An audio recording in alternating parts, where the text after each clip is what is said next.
안녕하세요. 백사원 목사입니다. 오늘은 6월 20일 목요일 아침입니다. 오늘도 신실한 마음으로 하나님의 말씀과 함께 하루를 살아가는 여러분 모두에게 좋으신 하나님의 넘치는 은혜가 종일토록 함께 하시기를 바랍니다. 오늘 하나님의 말씀은 사도행전 22장 30절부터 23장 11절까지 말씀인데요. 그 중에 23장 1절 말씀, 한 절의 말씀을 가지고 주신 말씀을 나누고자 합니다. 오늘 본문의 배경은 천부장이 바울을 보면서 여러 유대인들이 거듭거듭 바울을 죽이려 하는 모습을 보게 되었는데, 그런데 도대체 바울에게서 무슨 잘못이 있는지 본인의 생각과 본인이 알고 있는 바로는 헤아릴 길이 없었습니다. 그러자 유대 사회의 최고 의결과 기관이요 최고 어른들인 산헤드린 공의회가 생각났던 것입니다. 그래서 산헤드린 공의회를 소집시키고 바울을 데리고 그곳에 가서 그들의 이야기를 듣는 것이 오늘 본문의 내용입니다. 산헤드린 공회 회원들 앞에서 바울의 첫 번째 일성이 바로 오늘 본문 23장 1절 말씀인데요. 바울이 뭐라고 그들에게 했는지 읽어보죠. 바울이 공회를 주목하여 이르되, 여러분 형제들아, 오늘까지 나는 범사의 양심을 따라 하나님을 섬겼노라 하거늘. 여러분, 바울이 생각할 때 바울이 주님께서 맡기신 사명을 따라 자신이 발견한 복음을 전파하는 일을 하고 있지만, 바울 자신이 생각할 때 바울이 어디를 가든지 동족 유대인들로부터 미움을 당하고 그들이 바울을 죽이려 하지 않았습니까? 바울 스스로 자신이 동족으로부터 이렇게 미움을 받고 있으니 내가 주의 사명을 따라간다고 해도 혹은 내가 잘못하고 있는 건 아닐까? 내가 지나친 것은 아닐까? 내가 지나치게 분란과 갈등을 조장하고 있는 건 아닌가? 온갖 많은 생각이 들었을 것입니다. 그럴 때 바울이 자기를 성찰하며 자기 내면에 끊임없이 자신을 돌아보지 않았겠습니까? 자신이 올바른 길을 가고 있는지 점검하는 것 중에 하나로 자신에게 명확하게 말씀하고 계시는 주님의 말씀에 대한 확신을 점검했을 것이고, 또 하나 자기 안에 있는 양심을 점검하면서 내가 과연 양심에 따라 바른 길을 가고 있는지 점검했던 것입니다. 그것이 바로 오늘 본문 1절의 말씀인 거예요. 나는 범사의 양심을 따라 하나님을 섬겼다. 사랑하는 형제자매 여러분, 저는 여러분의 모든 삶도 일거수일투족이 하나님 앞에 부끄러움 없을 뿐만 아니라 양심에 꺼리낌 없이 진실한 길을 걸어가게 되기를 바랍니다. 양심이라는 것은 무엇입니까? 양심은 하나님께서 우리를 동물과 구별시키면서 우리로 하여금 하나님을 더듬어 찾아 알도록 하나님이 우리 안에 두신 영의 파편입니다. 이 영은 우리의 자아, 지정의의 자아와 다르게 우리로 하여금 하나님을 감각하고 하나님을 인식하게 만들어서 우리가 하나님 편을 향해 갈 수 있도록 두신 하나님의 편에서 만들어 두신 기관입니다.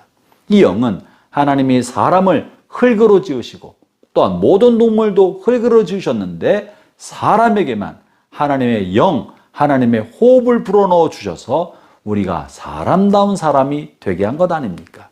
이것이 하나님의 영인데, 우리 인간이 죄를 범함으로 우리의 영이 파괴되고 이 영이 죽게 된 것입니다. 그런데 파괴된 영의 파편이 우리 몸에 남아있는 것이 바로 양심입니다. 이 양심은 예수 믿지 않는 불신자들 사이에서도 양심이 존재합니다. 영이 죽었으나 영의 파편인 양심이 남아있어서 이 양심 때문에 그들이 타락한 욕심과 이기심과 정욕대로 함부로 살지 않고, 이 양심은 우리의 삶이 어떠하든지 간에, 나의 선택이 어떠하든지 간에 나의 선택에 대한 심판자가 존재한다. 절대자 하나님이 계셔서 나를 심판하신다는 것을 의식시키게 만들어 주는 것입니다. 그래서 우리의 삶이 함부로 삐뚤어지지 않도록 해주고 있는데, 문제는 이 양심이 나이를 먹어갈수록 파괴되고 타락하고 혼탁해지고 어지러워서 양심이 감각 능력이 사라지며 양심의 기능이 점점점 소멸되어 간다는 사실입니다.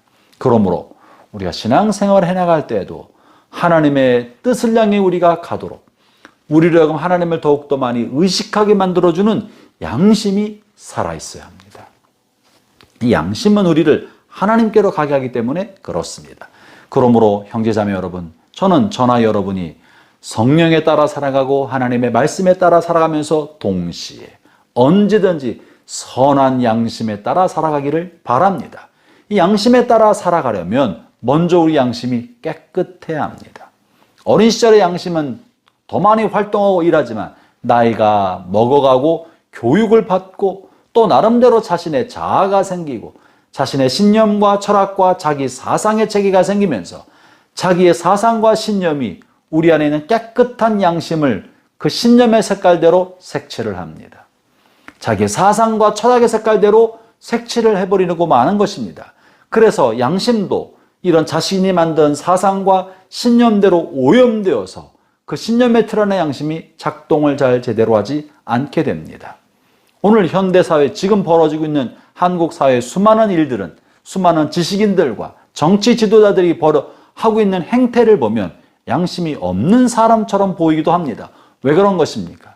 나름대로 자신들이 갖고 있는 신념과 사상의 체계가 양심을 오염시키고 양심을 자신의 신념 체계로 색칠해버렸기 때문에 양심이 정상적인 작동을 하지 않는 것입니다. 그렇기 때문에 우리가 나름대로의 사상과 신념이 없을 수는 없지만 그것이 정당한지 타당한지 그것에 따라 순간순간 선택하며 살아갈 때 이것이 과연 합당한지를 심판할 수 있는 기관으로 양심이 살아있어야 합니다. 신념보다 양심이 살아있어서 신념과 사상에 따라 살아가는 나의 삶이 타당한지를 양심이 점검할 수 있도록 양심이 살아있어야 합니다.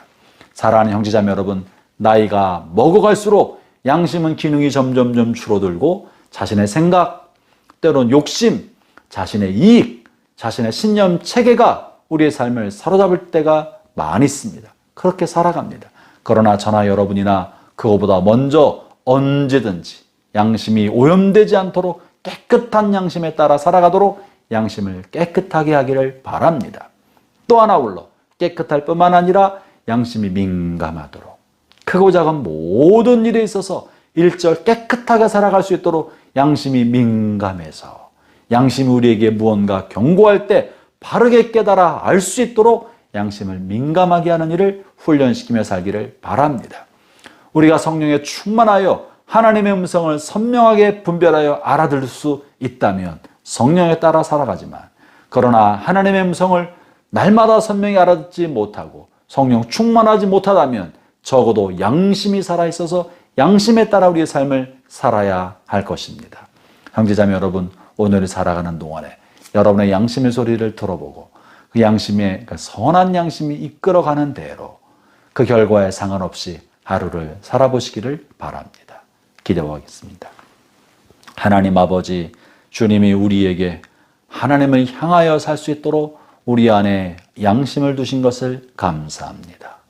사도 바울이 평생 양심에 따라 하나님을 섬겼다고 했던 것처럼 우리가 늙어 머리가 하얘져도 선한 양심이 살아있고 양심이 민감하고 그 양심이 욕심과 이심과 이 세상의 정욕을 따라 혼탁하고 타락하지 않도록 깨끗한 양심을 가지고 우리 생의 마지막까지 살아갈 수 있게 해 주옵소서.